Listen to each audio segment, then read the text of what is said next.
Hello दोस्तों, कैसे हैं आप लोग। आशा करते हैं कि आप लोग स्वस्थ होंगे और मस्त होंगे। और आज मैं छोटी सी वीडियो के साथ आप लोगों के साथ हाजिर हूँ। वीडियो तक बने रहना। दोस्तों, मैं ये कहना चाहता हूँ कि दुनिया में बहुत से ऐसे लोग हैं जो ये सबको पता है कि मृत्यु अटल है। जो इस धरती पर आया है, उस धरती पर आया है, उसका कुछ ही समय का समय है।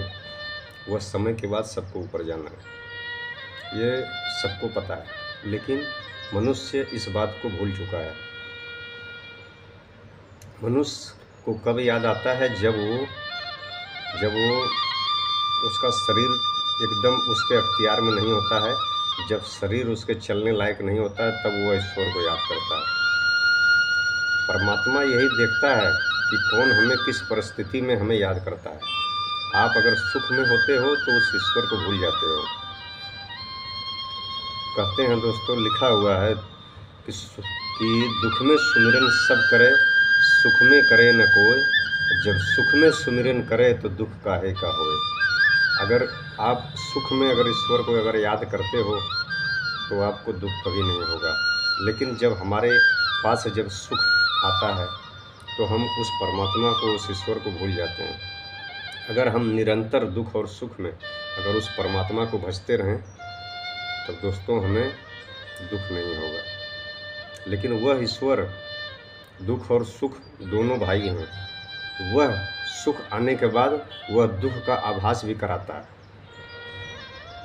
तभी तो मनुष्य को पता चलता है सुख दुख का अनुभव। अगर दुख ना हो तो मनुष्य ईश्वर को कैसे याद करेगा। इसीलिए और मृत्यु अटल है, ये सबको पता है। ईश्वर के हाथ में दो चीज़ हैं। ईश्वर के हाथ में जन्म और मृत्यु, वह अपने हाथ में रखे हैं। मनुष्य ने सब कुछ धीरे धीरे तो सब हासिल कर लिया, लेकिन यही दोनों चीज़ मनुष्य हासिल नहीं कर सकता। बहुत से ऐसी चीज़ें हैं जो ईश्वर के पास हैं।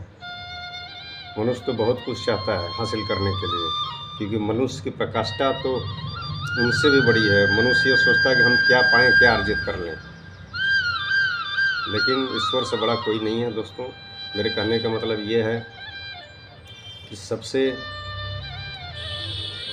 प्रेम से रहने की ज़रूरत है। और जलन क्रूरता की भावना सब लोग अपने मन से दूर करें। सबसे प्रेम से रहिए, व्यवहार से रहिए। ईश्वर भी यही चाहता है। अपने से बड़ों का आदर करिए, सबको सम्मान दीजिए, इज्जत दीजिए। और आप